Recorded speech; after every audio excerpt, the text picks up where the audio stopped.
Je suis très, très heureux vraiment que vous ayez pris un petit peu de temps pour nous accompagner sur ce webinaire consacré à la création d'entreprises. On est rejoint là en ce moment même par plein de gens, Charlène est là, Éléonore, Florian, Irène, Marouane, Michela, Raphaël, etc., etc. Certains ont assisté déjà à la première table ronde, au premier atelier ce matin consacré à cette même question d'entrepreneuriat. Et avec vous, on va voir la question sous un jour différent. Je vais vous présenter rapidement, cependant que nos chers participants rejoignent tranquillement la réunion, rejoignent tranquillement cet atelier numéro 3. Et je commence avec Florent de Laval. Excusez-moi, je suis un petit peu essoufflé parce que j'ai couru dans les escaliers, mais c'est une autre histoire. Délégué régional à la recherche et à la technologie, vous êtes représentant, Florent, du ministère de la Recherche en région sur les questions d'innovation. Et ces missions dont vous vous occupez touchent aussi bien à l'animation et au financement de la recherche qu'à l'innovation en entreprise, au transfert technologique vers le monde socio-économique. Je le dis avec mes mots, vous me reprendrez s'il y a des choses à ajouter. Et vous allez présenter, Florent, dans cet atelier, les principales structures auprès desquelles les jeunes chercheurs qui ont des aspirations à la création d'entreprises peuvent trouver un appui et un accompagnement dans leur projet justement de création d'entreprise. L'idée avec vous, c'est de ressortir de cet atelier avec un panorama un tout petit peu moins confus qu'on peut l'avoir spontanément s'agissant de tous ces acteurs qui gravitent aujourd'hui en France autour de la question de l'entrepreneuriat. Il y en a beaucoup et ils ne font pas toutes et tous la même chose. Et donc, c'est pour ça qu'on est vraiment très heureux de vous avoir avec nous. On est rejoint par Raphaël, on est rejoint par Violetta, par Tracy, par Tom, par Tabata. Le principe de ce webinaire, vous l'avez compris évidemment, c'est de poser des questions à chacun de nos deux panélistes. Je ne vous ai pas présenté le second et je vais le faire tout de suite. Je l'ai dit, il s'appelle Loïc Coudray. Il est Lead Startup Manager chez Incubator. Après avoir été conseiller en création d'entreprise à la Maison de l'Emploi de Bordeaux, ville que je connais bien puisque c'est de là même que je vous appelle en ce moment, Loïc Coudray accompagne aujourd'hui la création d'entreprises au sein d'Incubator, le plus grand réseau d'innovation en France. Incubator accompagne les startups de l'idée à la mise en marché. Il est aussi, Loïc, référent Deep Tech au sein d'Incubator. Loïc, vous proposez de revenir dans cet atelier sur les 4 piliers de la création d'entreprise que sont schématiquement l'équipe, le marché, le financement et l'environnement. Et donc, avec vous, on va avoir des regards croisés extrêmement intéressants. Je me réjouis d'avance de pouvoir vous entendre. Et je vous propose de donner tout de suite la parole, si vous en êtes d'accord, à Florent de Laval pour qu'il nous parle justement de ce panorama, cependant que les intervenants nous rejoignent petit à petit. Il est 15h04, on n'est pas en retard, c'est magnifique. Florent, je vous laisse la parole.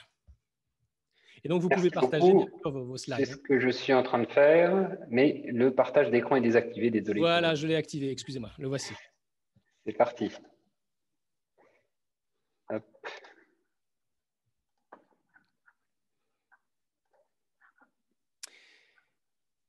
Est-ce que vous voyez quelque chose? On voit la slide, mais elle n'est pas en grand format. Voilà. J'entreprends quel parcours et quel soutien. Et je précise tout de suite, parce que ça tombe très bien qu'on ait une complémentarité d'intervenants, que je vais me concentrer, quand je vais parler de soutien de dispositifs publics, étant entendu que dans tous les parcours, dans toutes les étapes de parcours qu'on va évoquer, il y a évidemment tout un écosystème privé qui est extrêmement foisonnant, plus riche encore que la sphère publique, et c'est normal. Et donc moi, je vais surtout m'attacher à décrire ce qui a été mis en place par l'État, les collectivités, pour vous soutenir dans un parcours d'entrepreneuriat. Je commencerai par dire que j'étais encore étudiant il y a une quinzaine d'années, donc c'est pas il y a si longtemps, et que à l'époque où moi-même j'ai démarré, l'entrepreneuriat, même si c'était pas quelque chose de confidentiel, c'était encore assez peu couru par les étudiants. C'était vécu comme une sorte d'aventure un peu mystérieuse, et voire même les gens qui s'engageaient dans cette voie n'étaient pas forcément des gens qu'on pouvait regarder avec admiration parfois, mais peut-être avec un brin de comment dire, de circonspection. Et je pense que c'est plus du tout le cas aujourd'hui, et ça, je m'en réjouis. Et des raisons assez évidentes pour lesquelles ça n'est plus le cas. Alors, en dehors de l'aspect économique, évidemment, c'est la première dimension qui motive le soutien à l'entrepreneuriat en France.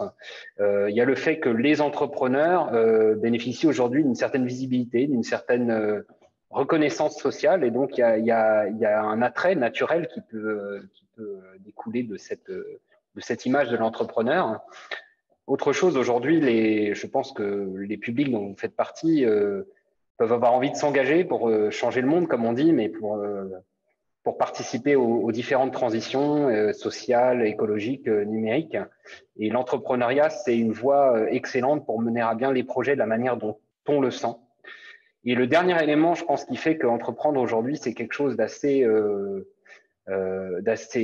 attirant, c'est qu'on a aujourd'hui, et ça n'était pas le cas, je pense, il y a 15-20 ans, un ensemble, un écosystème de soutien à l'entrepreneuriat qui est extrêmement dense, extrêmement riche, qui continue de progresser, qui n'est pas parfait, mais qui voilà, se consolide en quelque chose qui fait que la France aujourd'hui est un des pays en Europe où entreprendre vous attire le plus de soutien de toutes parts. Peut-être parfois trop, et on va en parler. Je pense que le deuxième intérêt du public que vous représentez, je présuppose des doctorants ou des jeunes docteurs qui s'intéressent à l'entrepreneuriat, c'est que dans votre position, vous apportez quelque chose de plutôt inédit dans le projet entrepreneurial, qui est une compétence particulière sur un sujet, qui peut être votre sujet thèse, mais qui peut être plus généralement les compétences que vous avez développées au cours de votre parcours et qui vous a mené au doctorat. Et entreprendre dans ce sens-là, c'est à la fois compléter ses compétences avec une formation, un état d'esprit qui correspond à celui de l'entreprise, et ensuite une capacité d'apporter une brique à ce qu'on appelle la deep tech, par exemple, qui est l'innovation à fort contenu technologique. Et dans ce domaine, le fait d'être doctorant et d'avoir un doctorat est un gage de crédibilité et un facteur de réussite.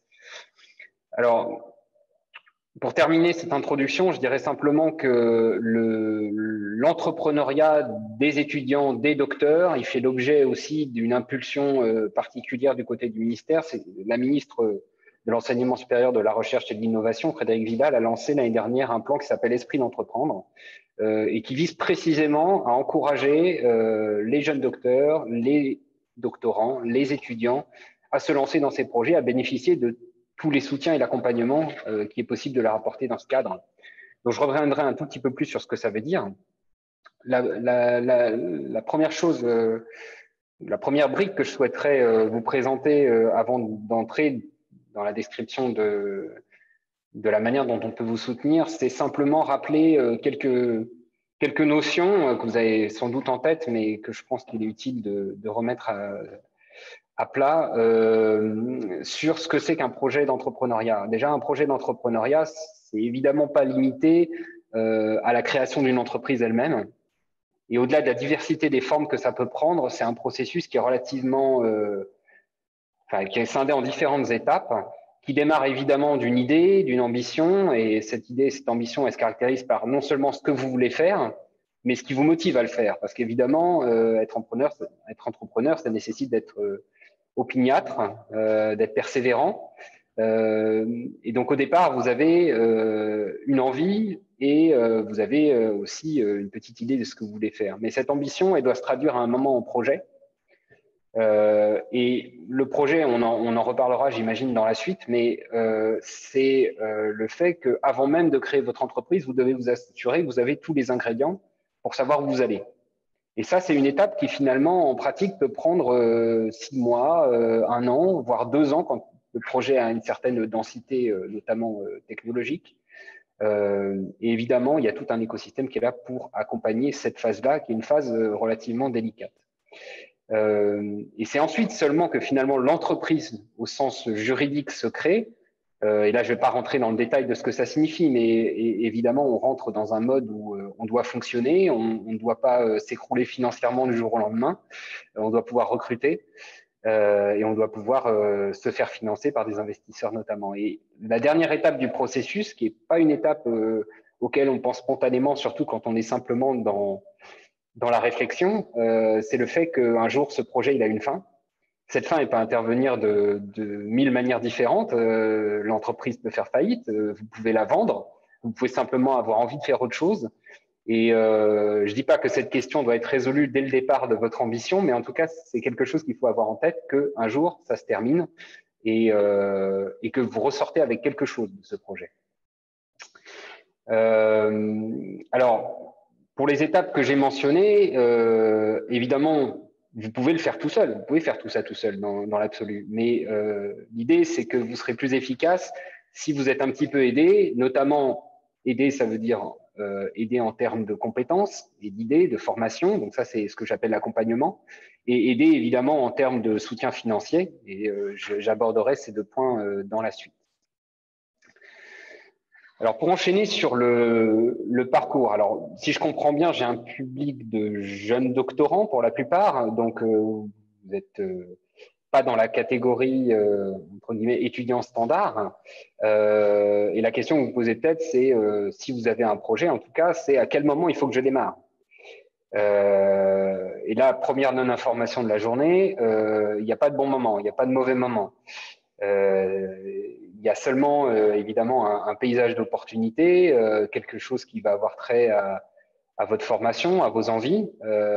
Et quelle que soit l'étape à laquelle vous décidez de vous lancer ou simplement de vouloir tester votre idée, vous pouvez être accompagné. En particulier, je pense que l'acteur dans le domaine universitaire qui est capable de vous orienter vers la réflexion sur l'entrepreneuriat, c'est Pépite.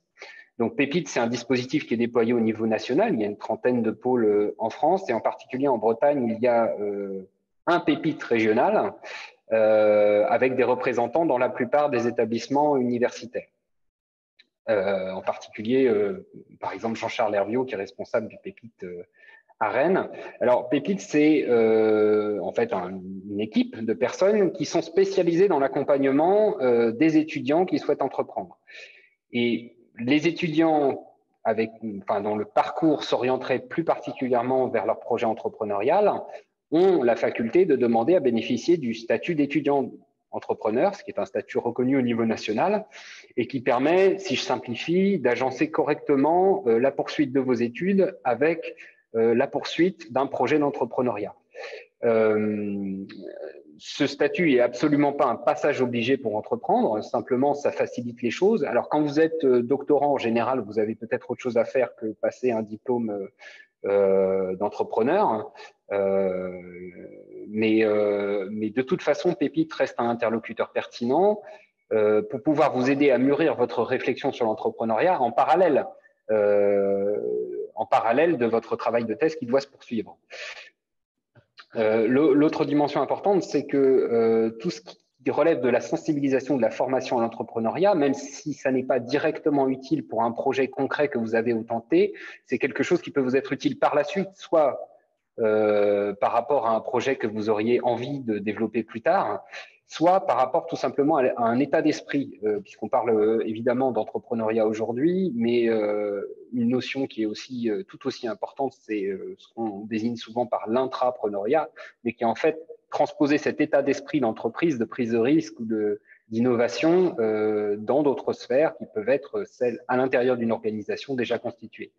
Et ça, on mesure tous les jours, y compris dans la vie professionnelle, que ce sont des compétences et des atouts qui sont importants et valorisés par les employeurs. Ensuite, il peut y avoir différentes sortes de projets que vous auriez envie de mener. Je vais commencer par le cas qui est le plus intéressant au vu du ministère, qui est celui où le projet entrepreneurial que vous pourriez avoir envie de mener est directement en lien avec la discipline que vous travaillez dans le cadre de votre thèse. Et peut-être même directement en lien avec votre travail de thèse lui-même. Donc ça, on a beaucoup d'exemples en Bretagne, dans toutes les disciplines d'ailleurs, de projets qui se sont formés comme ça. Et à ce moment-là, vous avez un interlocuteur privilégié au niveau de la région Bretagne, qui est, alors je vais expliquer ce que c'est, mais la SAT Ouest Valorisation. Alors qu'est-ce que c'est qu'une SAT ? C'est une société d'accélération de transfert technologique, donc ça c'est pour le sigle SAT, et c'est surtout une organisation qui est une filiale des universités de Bretagne et de Pays de Loire, et qui est spécialisée dans le transfert de technologie. Alors qu'est-ce que ça veut dire ? Ça veut dire spécialisée dans la traduction de résultats de recherche, qui peuvent être ceux d'un travail de thèse par exemple, dans un projet d'entreprise ou des technologies qui sont valorisables sur le marché, par exemple sous la forme de vente de licences de propriété intellectuelle. Alors pourquoi on a besoin Monsieur Delaval, je vous interromps juste 2 petites secondes pour vous dire qu'il vous reste à peu près 5 minutes pour finir votre présentation avant d'avoir un échange avec les participants qui brûlent de vous poser plein de questions. Voilà, je voulais juste vous faire je termine rapidement. Un petit rappel. Merci. Donc, pourquoi est-ce qu'on a besoin d'une structure spécialisée dans le transfert de technologie? C'est parce que c'est pas quelque chose de simple. Et c'est pas des questions que vous auriez envie de résoudre vous-même quand vous êtes sur un projet entrepreneurial, notamment des questions de propriété intellectuelle, puisque vous savez que même si vous développez de nouvelles connaissances exploitables dans votre travail de thèse, elles ne vous appartiennent pas complètement. Et même la propriété intellectuelle, par exemple les brevets qui pourraient être déposés à l'issue de votre travail, ils appartiennent essentiellement à votre laboratoire, à travers lui, aux établissements qui en sont tutelle. Et la SAT est là justement pour accompagner le transfert, c'est-à-dire votre capacité à utiliser les résultats de votre propre recherche dans le cadre d'un projet entrepreneurial qui pourrait être le vôtre. Évidemment, la SAT peut vous accompagner sur beaucoup d'autres aspects, notamment la création de l'entreprise elle-même, et ça, je ne le détaillerai pas. Je passe sur cet élément. Je voudrais simplement ajouter, dans le temps qui me reste, que une fois que vous êtes en face du bon interlocuteur pour lancer votre projet, il y a encore tout un écosystème qui peut se déployer devant vous pour vous accompagner. Alors, j'ai parlé tout à l'heure d'accompagnement et de financement. L'accompagnement, il y a un interlocuteur principal en Bretagne qui sont les technopoles, qui sont spécialisés dans l'accompagnement des projets d'entreprises innovantes. C'est-à-dire pas des entreprises en général déjà constituées, mais plutôt des personnes, des entrepreneurs ou des futurs entrepreneurs qui portent un projet et qui auraient envie d'avoir accès à, par exemple, de la formation, c'est-à-dire comment je deviens entrepreneur, comment je m'approprie le vocabulaire, les points d'attention, les compétences qui sont celles d'un entrepreneur. Et ensuite, comment j'accompagne mon projet lui-même, comment je constitue quelque chose qui peut devenir une entreprise. Ça, cette phase-là est souvent dénommée incubation. Et donc, il existe un programme, par exemple, à Rennes, qui est mis en place par Le Pool, qui est l'une des technopoles en Bretagne, qui est la technopole rennaise, qui s'appelle Start Me Up pour la formation, devenez un entrepreneur, et Emergis Bretagne, qui est un incubateur, c'est-à-dire qui accompagne des futurs projets innovants. Et l'élément important ici, c'est que vous ne créez pas votre entreprise tout seul, vous créez dans un cadre où vous êtes accompagné, et vous ne créez pas tout de suite surtout. Vous créez à un moment où vous êtes véritablement prêt, et cet écosystème est là pour vous assurer que vous êtes prêt. Et ensuite, j'ai fait référence au fait qu'en France, il y avait un ensemble de soutiens qui était très important pour les entrepreneurs, notamment du côté public. Pour donner quelques exemples, alors les soutiens financiers dont vous pouvez bénéficier sont multiples. Je vais citer le prêt d'honneur de la région Bretagne qui s'adresse spécifiquement aux entrepreneurs qui portent un projet innovant. Je vais citer également des concours hein, dont l'un qui s'appelle IPHD, qui est un concours du ministère de la Recherche, est spécialement adressé aux jeunes docteurs qui portent un projet d'entreprise, aux jeunes docteurs ou doctorants qui portent un projet d'entreprise. Des appels à projets qui sont multiples et qui en général servent à financer la R&D, c'est-à-dire la maturation de vos technologies.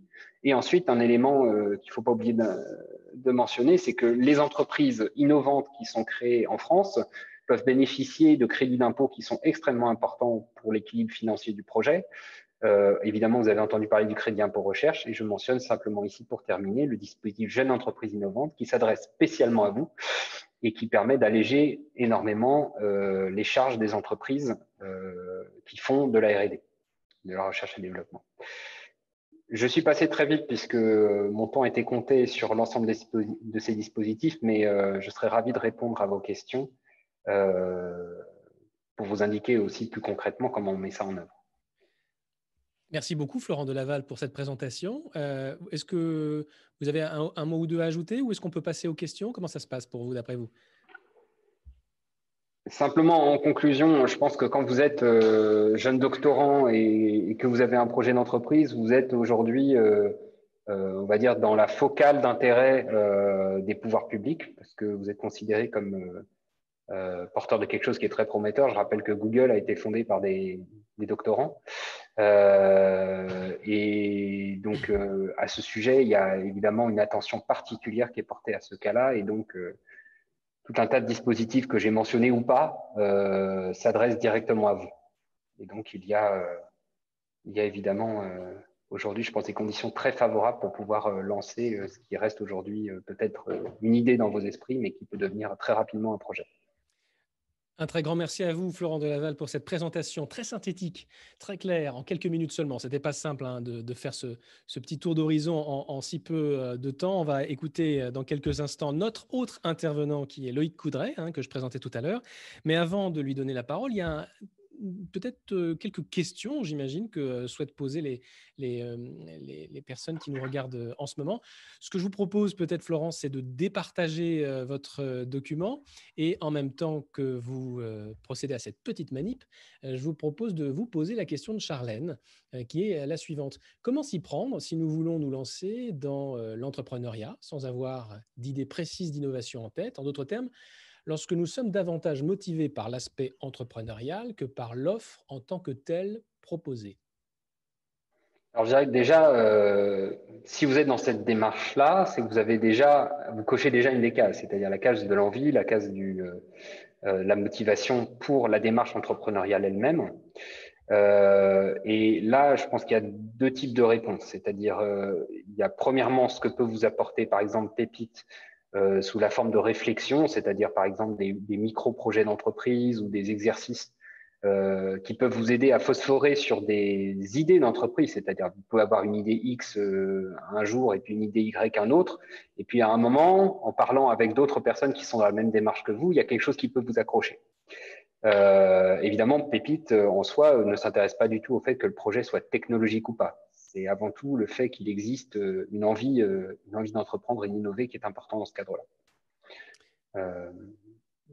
Voilà. Ok. Deuxième chose que je pourrais ajouter là-dessus, c'est qu'en tant que doctorant, vous êtes à l'interface vous appartenez sans doute à un laboratoire, mais vous êtes à l'interface de nombreux collègues chercheurs qui peuvent travailler sur des sujets qui sont susceptibles de vous passionner aussi. Et parfois, ces chercheurs-là pourraient avoir un potentiel d'innover dans leur domaine et n'en ont tout simplement pas l'envie.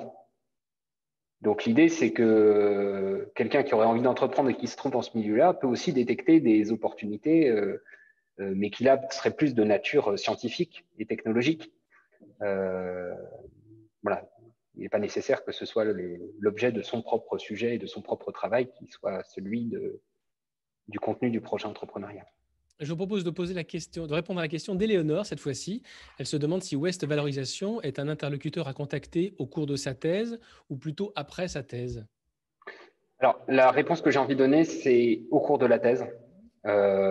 Surtout si on a déjà une envie assez affirmée de pouvoir partir sur quelque chose, sur un projet entrepreneurial. Alors, à dire vrai, West Valorisation a déjà lancé, par exemple, avec l'Université de Rennes, un premier appel à manifestation d'intérêt pour des jeunes doctorants, pour se faire connaître et pour vérifier si leur idée de projet, parce que c'est peut-être pas encore un projet, peut bénéficier dès à présent d'un accompagnement. Et je ne l'ai pas mentionné tout à l'heure, mais la Southwest Valorisation a aussi des moyens financiers pour pouvoir aider à investir dans des projets qui ont besoin d'une maturation, c'est-à-dire qui ont besoin encore de pas mal de travail après ou pendant la thèse pour pouvoir se transformer en une technologie. Alors, j'ai quelques petites questions, moi, qui sont dans le cadre de ce que vous disiez, mais pour être encore plus concret, je voudrais donner deux situations types. Je suis un jeune chercheur en sociologie et je suis en train de finir ma thèse. Je suis en train de rédiger ma thèse et je soutiens à la fin de l'année. Et j'ai, au cours de ma thèse, développé une méthodologie qui, au-delà du domaine très précis de la thèse dans lequel je fais mes recherches, peut être transposée, par exemple, à des entreprises qui travaillent sur un autre domaine ou sur d'autres domaines. Et je me dis, tiens, cette méthodologie-là, peut-être qu'en elle-même, indépendamment de son champ d'application, elle a de la valeur et peut-être que je peux essayer de développer un service autour d'elle. Quel est le bon réflexe? Quel est le bon interlocuteur à aller voir avant même de parler? Et la personne n'a pas d'équipe ni financement. Elle a juste une petite idée en tête. Alors, bon, évidemment, les interlocuteurs que j'ai cités précédemment peuvent tous avoir un bon conseil sur la manière de démarrer ce type de projet. Je pense que là, véritablement, le bon interlocuteur, pour le coup, c'est le Technopôle. Parce que c'est la personne qui est capable de vous dire si le service que vous offrez et qui est capable de vous aider à vérifier si le service que vous pensez pouvoir offrir va trouver un marché. Alors, c'est pas les seuls à pouvoir faire ça, évidemment, hein, mais eux ont tout à fait le tropisme pour accompagner ce type de démarche. Alors, Et je je voudrais pense prendre que, maintenant… Ah, pardon, allez-y. non, simplement, là, dans l'exemple que vous citiez, il n'y a pas nécessairement de propriété intellectuelle en tant que telle déposable. Alors, peut-être que ça peut être le cas, hein, mais Mais supposons que ça ne soit pas le cas.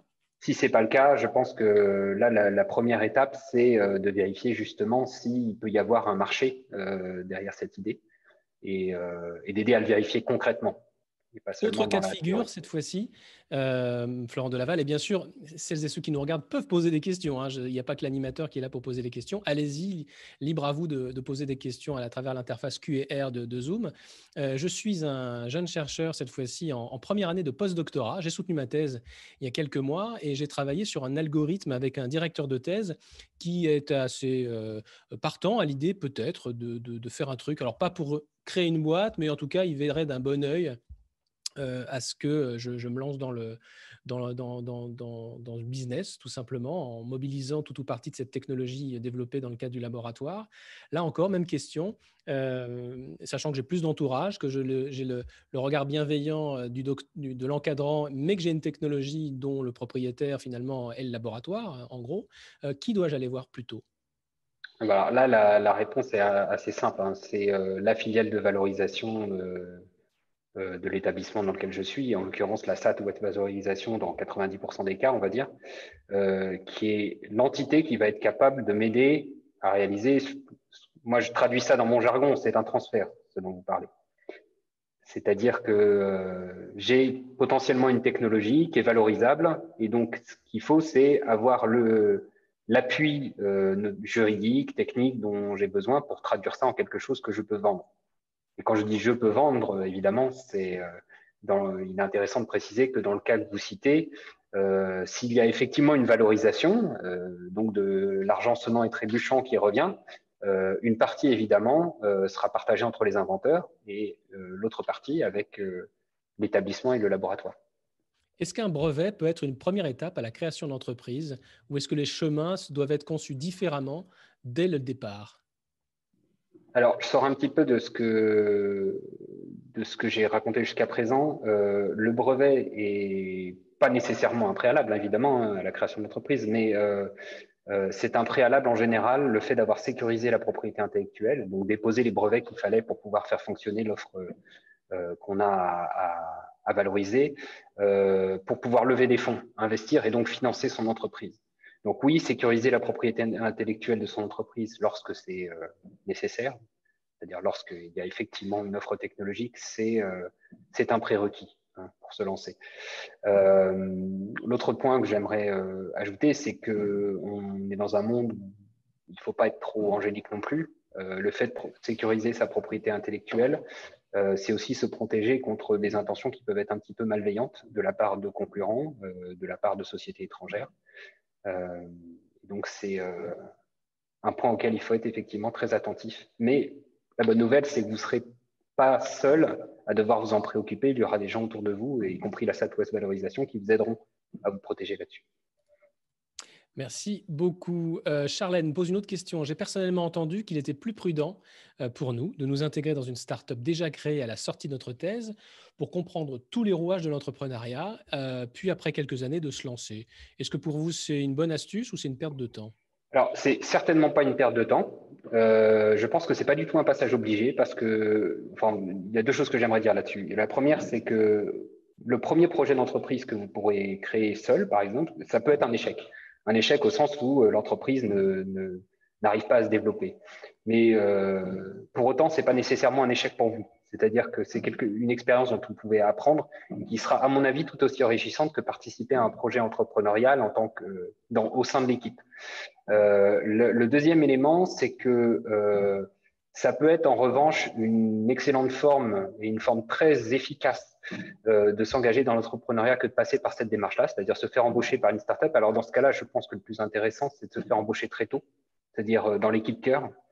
C'est là que vous apprendrez le plus, c'est là que vous avez une chance d'être aussi associé au capital. Enfin, je veux dire, c'est plus sécurisant par rapport au projet. Et ça peut être extrêmement bénéfique pour l'entreprise elle-même. Alors, vous pouvez le voir de deux côtés, chef d'entreprise ou souhaitant se faire employer comme entreprise, puisque dans ce cas-là, si vous employez par exemple un jeune docteur, vous bénéficiez on va dire d'aides fiscales qui sont substantielles. Merci beaucoup pour cette réponse, très précise et très claire. Alexandre, Adrien, Asma, Éléonore, Irène, Julien, n'hésitez pas à poser des questions. On est là aussi pour répondre à ces interrogations que vous pouvez avoir. Il n'y a pas de questions bêtes en plus. On est vraiment là pour se parler en toute horizontalité, j'allais dire. Je voudrais vous poser une dernière question qui va, Florent, me servir de transition avec le deuxième intervenant de cet atelier consacré à l'entrepreneuriat. C'est celle de l'équipe. Certains d'entre vous le savent peut-être, je fais un podcast qui s'appelle Une idée en tête, dans lequel je rencontre des chercheuses et des chercheurs qui créent leur boîte et qui me racontent leur expérience. Et très souvent, à chaque fois, même systématiquement, quand je les interviewe, je leur demande, au fond, qu'est-ce qui est le plus important? L'équipe, l'argent qu'on peut avoir éventuellement à mettre sur la table au début, l'idée, l'encadrement, etc., etc. Et tous, invariablement, me disent que l'équipe est le plus important. Est-ce que c'est quelque chose que vous partagez comme point de vue? Alors, moi, je peux le constater autour de moi. Je n'ai pas l'expérience entrepreneuriale moi-même, hein, je l'avoue, donc je peux pas vous dire c'est du vécu, l'équipe c'est le mieux. Il y a que ça de vrai. Mais ce que je peux vous dire, c'est que ça se constate dans les chiffres. C'est-à-dire que quand on regarde les entreprises qui, entre guillemets, se sont plantées, finalement, le premier facteur d'échec, c'est le fait que l'équipe n'a pas tenu. L'isolement, la solitude? Ça peut être la solitude. Alors, une autre donnée intéressante, alors j'ai plus les chiffres en tête, mais c'était sur la réussite des entreprises, encore une fois, en fonction du nombre de fondateurs. Et ce qui était intéressant de constater, c'est que les entreprises qui s'en sortaient le mieux en proportion, évidemment, c'était les entreprises créées par 2 fondateurs. Et oui, c'est le binôme fondamental. Merci beaucoup. Voilà.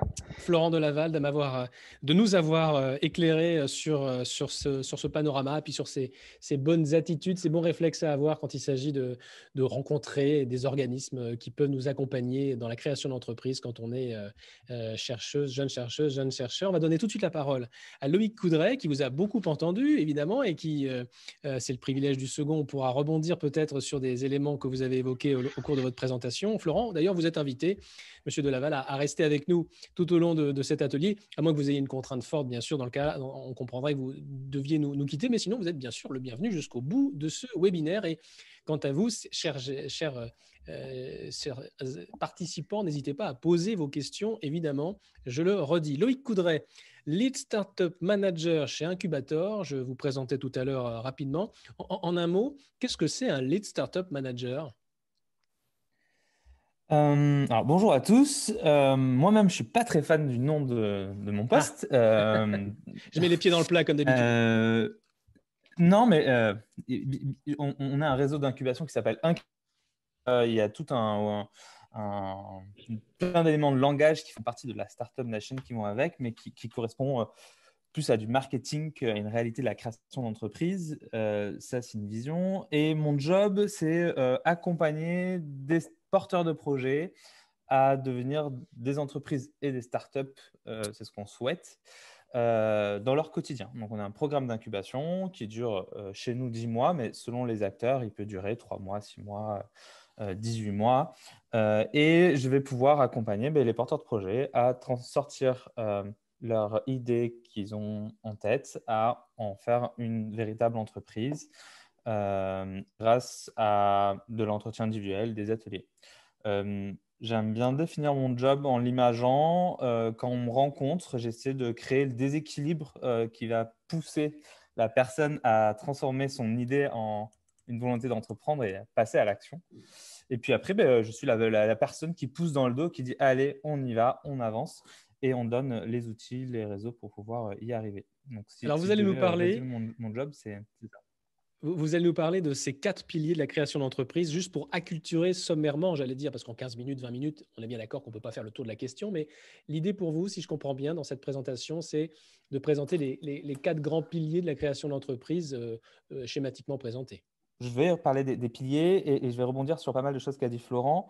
Notamment, j'ai construit 3 slides. En fait, je pourrais très bien parler de la création d'entreprise sans slides pendant des heures et on essaie de synthétiser ça en 15 minutes. Je vais partager mon écran Oui. et on va parler de ça. Est-ce qu'à main levée, là, on peut savoir combien de personnes souhaitent entreprendre très prochainement ou une volonté d'entreprendre dans leur carrière professionnelle? Alors, 1, 2, 3, 4, 5. Alors, vous pouvez utiliser la fonctionnalité main levée, chers participants, directement depuis votre interface de chatting, de chat. J'ai 10 réponses pour l'instant et nous sommes 34 intervenants, 11 réponses. Et Alexandre nous précise même volonté, mais pas sous moins de 5-10 ans au moins. Ah oui, donc tout de suite, mais pas maintenant, quoi. 10 personnes sur Et 34. j'ai mon ordinateur. Ah, si. OK. OK. Mais bon, s'il y a 34 personnes, c'est qu'il y a quand même des curieux, j'imagine. Et je souhaitais justement parler des chiffres, des raisons d'échec de la création d'entreprise. Parce que quelque chose que je souhaite souligner dans la présentation, c'est que, et ce qu'on verra tout au long de la présentation, l'idée n'est pas le principal point clé, contrairement à ce qu'on peut croire dans le fait de faire de sa startup, de son entreprise, un succès. Et les principaux raisons d'échec, c'est pas de besoin marché, la problématique de financement et ce que tu disais, Mathieu, l'équipe. Et après, il y a plein d'autres raisons qui sont assez proches. Mais derrière le pas de besoin de marché, c'est souvent que les porteurs de projets l'ont mal défini sur le marché. Et ils n'ont pas pris le temps d'aller interroger si le marché est existant. Et ils vont se positionner avec une entreprise qui n'arrive pas à le rencontrer. Et je pense que c'est un des premiers, c'est même le principal pilier sur lequel on va construire son projet et sur lequel vous allez être accompagné. C'est vraiment ça. C'est est-ce qu'aujourd'hui, l'idée que j'ai en tête correspond vraiment à un besoin marché? Je ne sais pas si vous m'entendez bien, j'ai l'impression de connexion et vous êtes figé. Est-ce que je suis toujours là? Vous m'entendez toujours? Mhm. Ouais, ouais, ouais. Oui, oui, on vous entend. Je vous laisse J'ai un simplement la message parole, tout connexion faible. simplement. Ok, Ouais, ok, ouais. parfait. Ok, ok, non, non, mais c'est tout figé, donc j'ai eu un moment de doute. Ouais, donc le fait qu'il n'y ait pas de marché, c'est plutôt que les entrepreneurs ne sont pas allés à la rencontre ou peu de leur marché pour pouvoir trouver la problématique à laquelle on va répondre. Dans la méthode, dans une des méthodes de création d'entreprise et celles qu'on applique, c'est vraiment ça. On pose la question à tous les porteurs de projets, à quel problème vous souhaitez répondre. Et plus on arrive à avoir une problématique qui est claire et définie et précise, plus on va avoir une valeur ajoutée, une solution qui va rencontrer son marché et on va avoir des personnes qui seront, ou des organismes, des entreprises qui seront prêts à payer pour répondre, pour solutionner ce problème-là. Et ça, c'est un des éléments clés de la réussite de l'entrepreneuriat. Euh, et pour moi, le deuxième élément clé de la réussite d'une entreprise, en plus de la rencontre du marché et de cette notion de problématique, c'est pourquoi vous souhaitez entreprendre. Euh, la, la- la, hum, la mission de l'entreprise, c'est va partir de vos propres motivations. C'est important d'avoir envie d'entreprendre. C'est super bien d'avoir une idée, mais si on ne sait pas ce qu'on va faire avec et vers où on va aller, c'est difficile de garder la route, de garder le cap et de porter le projet avec de la cohérence. Et ce sont vraiment les deux principaux points qui amènent au succès d'une entreprise. C'est la problématique à laquelle on souhaite répondre et la mission que va porter votre entreprise ou la raison d'être de votre projet. Je viens de dire le mot cohérence, c'est dans la manière dont j'accompagne mes porteurs de projet. Et ça répond un peu à certaines questions que j'ai pu entendre. Je suis très attentif et je répète, aujourd'hui, j'accompagne, je crois, 25 entreprises au quotidien et je leur demande d'être cohérentes dans la manière de présenter le projet, dans le discours qu'ils tiennent, dans les retours du marché qu'ils ont et le produit qu'ils proposent, dans la manière d'établir une stratégie de financement. la cohérence, c'est un élément clé pour arriver à convaincre et avoir un projet qui tient la route. C'est quelque chose auquel je suis attentif personnellement, mais auquel vont être attentifs également les différents partenaires, les différentes structures d'accompagnement que vous allez rencontrer euh, tout au long de la vie du projet. Si demain, vous allez rencontrer une banque qui va être certainement votre premier partenaire financier, elle va vous demander à quel problème vous répondez. Est-ce qu'il y a bien un marché? Et du coup, comment vous faites pour le toucher? Et il va falloir avoir un discours cohérent pour pouvoir prouver que vous avez raison et que vous allez dans le bon sens.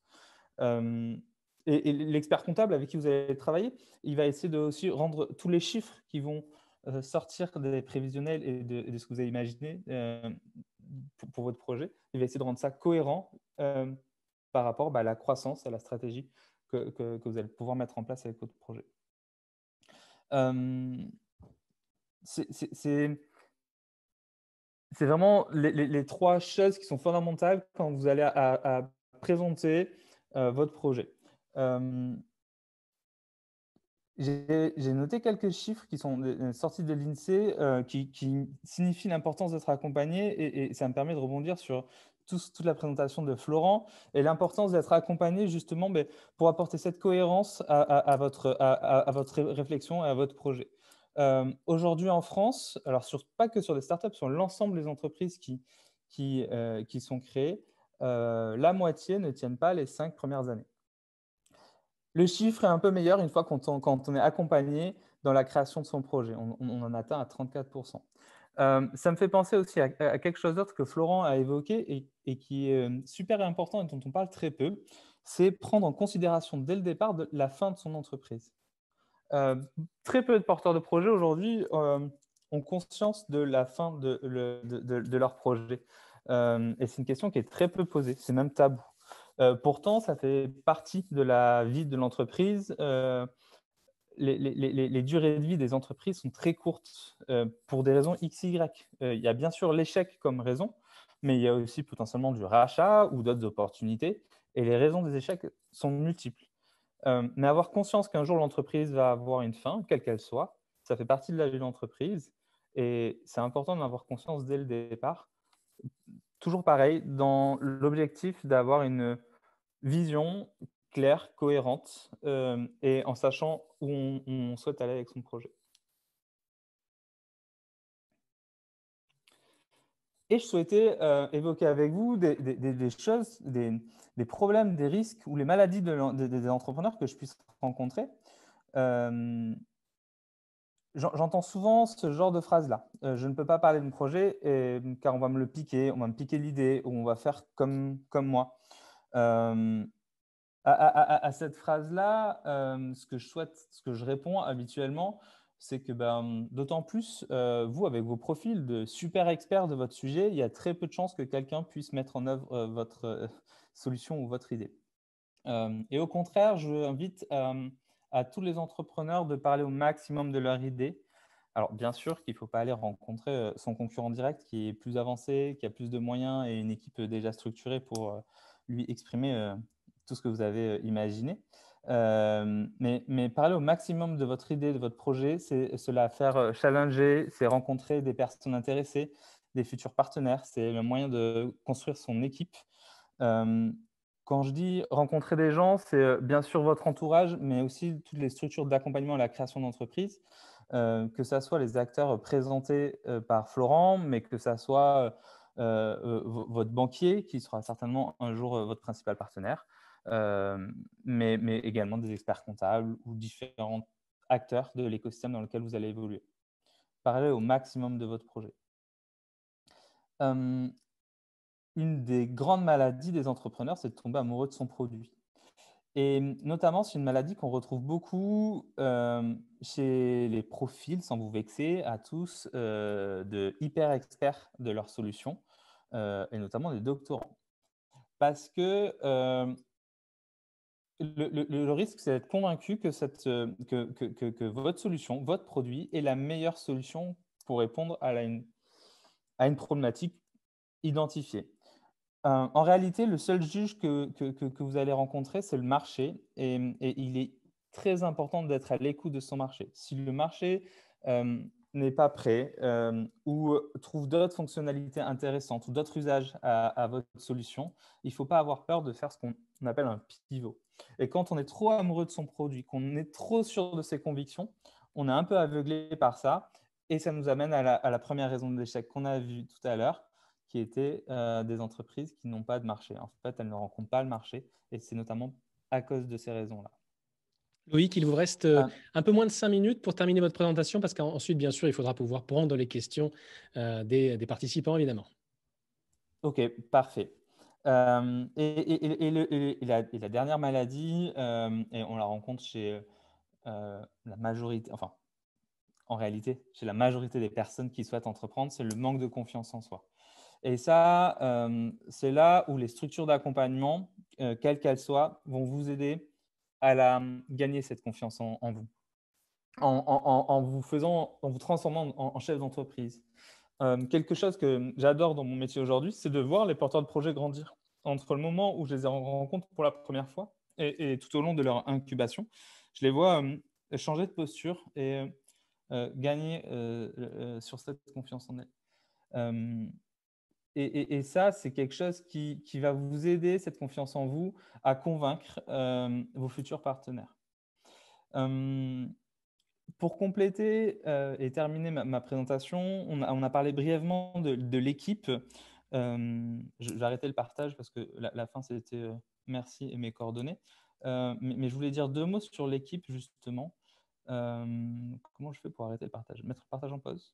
Est-ce que vous me voyez? Arrêter de partager.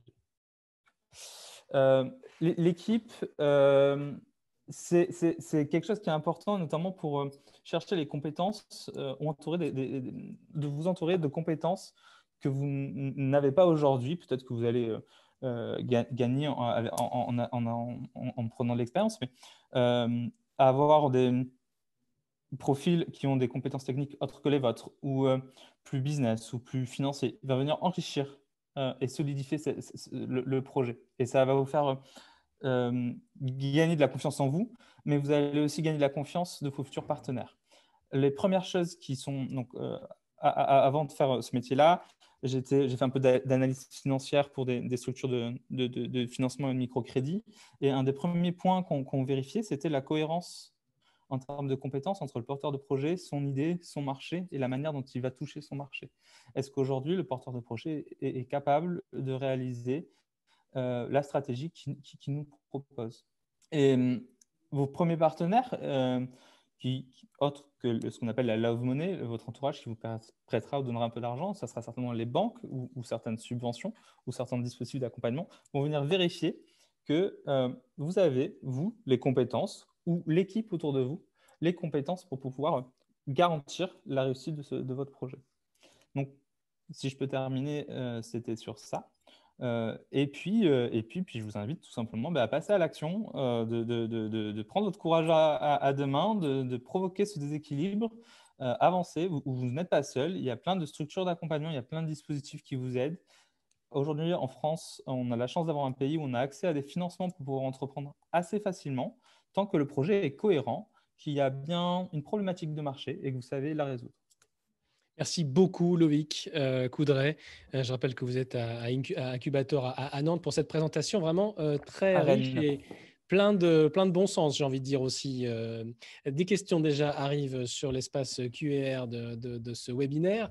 Asma fait remarquer que l'échec fait partie des risques acceptés. Est-ce qu'il faut accepter l'échec quand on se lance dans la création d'entreprise et qu'on est jeune docteur, ou est-ce que envisager l'échec, c'est déjà prendre le risque d'échouer? Super question. Si on l'envisage, l'échec dès le début, on va se donner les moyens de l'éviter. Et c'est un peu ce principe de limiter le risque. Donc, si on envisage l'échec, on se dit que potentiellement on va rater, on va faire attention à tous les risques qui vont nous mener à l'échec. Personnellement, j'ai entrepris sur différents sujets et j'ai eu un projet qui ne s'est pas bien passé et qui m'a emmené à de l'endettement personnel et qui était réellement un échec. Je ne suis pas allé au bout de mon projet. Ça demande beaucoup d'énergie et ce n'est pas forcément agréable à vivre, mais ça me donne d'autant plus d'expérience pour la suite. Et c'est ce qu'on voit souvent, et c'est ce que disait Florent tout à l'heure, que la majorité des premiers projets n'atteignent pas leurs objectifs et peuvent être des échecs, mais c'est d'autant plus de l'expérience, de l'enrichissement personnel qui vont garantir le succès d'un deuxième projet. Il y a une question d'Alexandre qui vous pose à Loïc cette question-là. Si je comprends bien, votre grand conseil pour une entreprise pérenne est 1, étudier le marché, 2, connaître le marché, 3, donner raison au marché. Exactement. C'est le seul juge. Quand je vous disais parler au maximum de votre projet autour de vous, c'est pas pour entendre des jugements des personnes vous dire ton idée elle est bonne, ton idée elle est pas bonne. C'est plutôt ton idée elle est bonne. Pourquoi? Parce qu'elle elle répond bien à ce problème. À Parce quelle que moi, question elle répond, ouais. à quelle question elle répond? Euh, le marché, c'est le seul juge dans le sens pour que votre entreprise fonctionne, il faudra un jour arriver à tendre vers une rentabilité, même si on sait bien qu'il y a certaines startups, je pense à Uber qui a fait une entrée en bourse l'année dernière sans être rentable, ou Twitter qui a attendu 11 ans avant de dégager son premier euro de bénéfice. Ce sont des mécaniques qui sont très particulières. Mais il y avait une certaine cohérence dans leur approche et ce qui a pu convaincre des investisseurs. Mais ça n'empêche que il va falloir dégager le chiffre d'affaires, et pour dégager le chiffre d'affaires, il faut avoir des acheteurs. Et les acheteurs, ils achèteront quelque chose dont ils ont besoin. Florène pose la question, y a-t-il des compétences clés à avoir pour réussir à monter son entreprise? Quand on vient du doctorat, évidemment. Autrement dit, le doctorat ne forme pas à tout. Qu'est-ce qu'il faut, ce qu'il y a dans le doctorat, qu'est-ce qu'on peut mobiliser comme compétence pour créer sa boîte, et qu'est-ce qu'il faut acquérir à côté du doctorat pour créer sa boîte? Je la reformule comme ça, j'espère, Florène, que je ne me trompe pas. Alors, ça me permet de citer une startup qu'on a en exemple chez Incubateur Rennes, Gabriel Kerr, Amandine, qui est docteur. Je ne connais pas exactement, je ne me rappelle plus quel est son niveau d'expertise. Cette semaine, on a fait ce qu'on appelle un crash test commercial, et la startup, elle a déjà 2 ans et demi, et elle a des difficultés pour vendre. Et C'est quoi un crash test, c'est quoi un crash test commercial? C'est le faire tester son argumentaire de vente, son discours face à des experts qui jouent le rôle de l'entreprise type qu'elle cible, et qui sont des acheteurs professionnels et qui viennent valider, coacher l'entreprise sur son discours commercial. Et Amandine, le retour à la fin, c'était on achète ta solution, pas parce qu'elle nous plaît, ta solution, mais parce que toi, tu es une experte de ton sujet. On sait que, vu ton profil et ton niveau d'expertise, ça nous garantit que ce que tu nous racontes, ce n'est pas n'importe quoi, et le projet est assez solide. Avec vos profils de doctorants et de futurs docteurs, vous avez une expertise dans votre domaine qui, si vous entreprenez dans votre domaine, vous garantit de rassurer un écosystème. Les compétences à acquérir, ensuite, ça seront celles du chef d'entreprise. Il y a de fortes chances que plus l'entreprise va grandir, plus vous allez vous éloigner de votre métier initial. Vous allez faire de la gestion de projet, peut-être de la gestion humaine, de la gestion financière, et vous allez vous éloigner de votre cœur de métier. Et ça dépend de la manière dont vous allez entreprendre et de ce que vous allez faire. Si vous êtes consultant sur votre secteur d'activité, vous allez garder votre expertise. Mais si on monte un projet entrepreneurial, vous allez, au fur et à mesure que l'entreprise grandit, vous éloigner de votre expertise. D'un point de vue financier, demande Charlène, est-il indispensable d'avoir un minimum de trésorerie avant de se lancer et de créer une start-up? C'est la question de l'argent, du tapis financier qu'on peut avoir à mettre sur la table, parce qu'on ne fait pas de choses avec 0 €, j'imagine. Alors, aujourd'hui, sur tout type d'entreprise, en moyenne, les entreprises démarrent avec 8 000 € en fonds propres. C'est une moyenne. 8 000 €? Ouais, c'est la moyenne du pot de départ des entreprises en France qui se créent en France. C'est pas beaucoup. Non, c'est pas beaucoup. Excusez-moi. Ah, ok. Excusez-moi. Il n'y a pas de souci. Non, c'est pas beaucoup. Mais il existe en plus de ça plein de dispositifs qui aident à démarrer avec moins que ça. Dans le réseau incubateur, la majorité de nos entrepreneurs, ce sont des entreprises à 1 000 euros qui rapidement peuvent bénéficier de différents dispositifs, que ce soit du prêt d'honneur, des subventions, de ce qu'on appelle la love money, donc de l'argent qui vient de son entourage, qui va permettre d'accéder à des prêts bancaires et faire effet de levier auprès de secondes subventions, jusqu'à rencontrer peut-être ce qu'on appelle des business angels aux premiers investisseurs. Aujourd'hui, en France, on a la chance d'être un pays où on a accès à énormément de dispositifs d'aide, que ce soit de l'accompagnement, soit financier, et qui permet à tout le monde de démarrer. Merci beaucoup pour cette précision. Je voulais savoir si Florent de Laval, vous aviez éventuellement quelque chose à commenter ou à ajouter par rapport à ce qui vient d'être dit. Est-ce que vous vous retrouvez dans ce qui a été présenté par Loïc? Est-ce qu'il y a des choses sur lesquelles vous voudriez apporter un complément?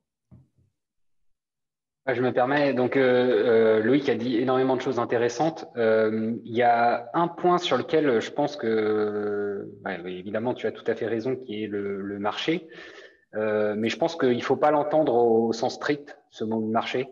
C'est-à-dire, il ne faut pas entendre marché comme une collection de clients existants. Le marché, on le crée aussi en apportant des choses qui n'existent pas. Et en fait, les entreprises qui ont la valorisation la plus forte, enfin qui se sont créées, les startups qui se sont créées avec la valorisation la plus forte, étaient toutes des startups qui avaient en commun de ne pas avoir de marché et d'avoir su créer leur valeur autrement qu'à travers un chiffre d'affaires potentiel autant T.